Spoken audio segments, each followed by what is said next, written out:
Sa shumë keni vjedhur, Rama përgjigjet komentuesve, kuptoi që nuk del dot nga këneta, por kryeministri Edi Rama vijon komunikimin me ndjekësit e tij në rrjetet sociale duke u përgjigjur komenteve të disa prej tyre.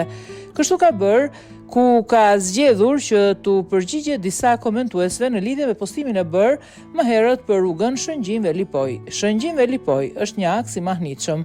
Ajo rrugë tani është drejt përfundimit dhe postimi sot në mëngjes i videos për të kanë nxitur komente, ndërsa të cilat 2-3 ja vlen të diskutohen, shprehet Rama.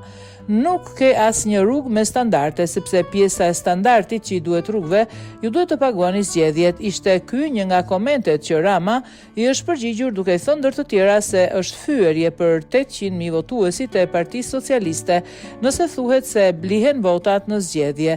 E kundërta është e vërtet, çfarë i karakterizon mijëra kilometra rrugë të ndërtuara prej nesh janë standarde. Këtë nuk e them unë, por partnerët tanë të BE-s, mos haro se pas një betejë të gjatë e futëm Shqipëri në korridoret europiane në 2023 dhe po ndërtojmë korridorin blu dhe korridorin 8 dhe rrugën e kombit që u hap në kohën e kënetës. Jemi përpjekur ta fusim në standardet europiane dhe ende nuk ka mbaruar përpjekja. Ironia pastaj se standardet mungojnë, se ne paguajmë zgjedhjet është një fyerje direkt e 800.000 shqiptarëve që në 11 maj do t'i afrohet 1 milionëve që votojnë mua dhe Partinë Socialiste, pikërisht sepse ne po ndërtojmë një Shqipëri me standarde mbi kënetën e plagëve të thella që trashëguam kur morëm detyrën, tha Rama.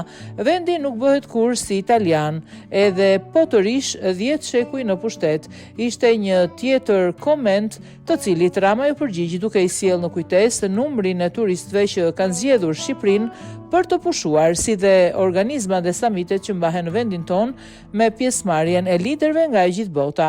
Italia është një nga 7 ekonomitë e botës, kështu që Shqipëria as mund të bëhet Italia dhe as ka pse pretendon të bëhet, por mund edhe do të bëhet një copës Italie në Ballkan, por një gjë nuk e kuptoj. Pse nuk gëzohesh ti kur sheh një punë të bukur, replikoi kreu i qeverisë. Po sa shumë keni vjedh, në 12 vite vetëm rrugë, spitale dhe shkolla, po reklamon sikur ke bërë namin. Këtij komenti Rama i është përgjigjur me ironi e batuta duke thënë se nuk duhet ta tregoj kaq hapur që nuk del dot nga këneta. Metaforë që ai e përdor për opozitën. Në 12 vjet namin mbase nuk e kemi bërë, por që namin e zi Shqipërisë ja kemi hequr dhe kjo nuk ka asnjë diskutim. Sot udhëheqësit e vendeve të tjera mblidhen këtu dhe bëjnë samite. Më parë ndërkombëtarët e shikonin Shqipërinë me nënqeshje. Sot ulemi në tryezë si të barabartë. Rrugë, shkolla, spitale, kur më shumë se në këtë dekadë nuk janë ndërtuar dhe me standarde europiane. Dakord, nuk e del dot nga këneta, por të paktën mos e thuaj kaq hap tazi që nuk del dot, i ka thënë Rama.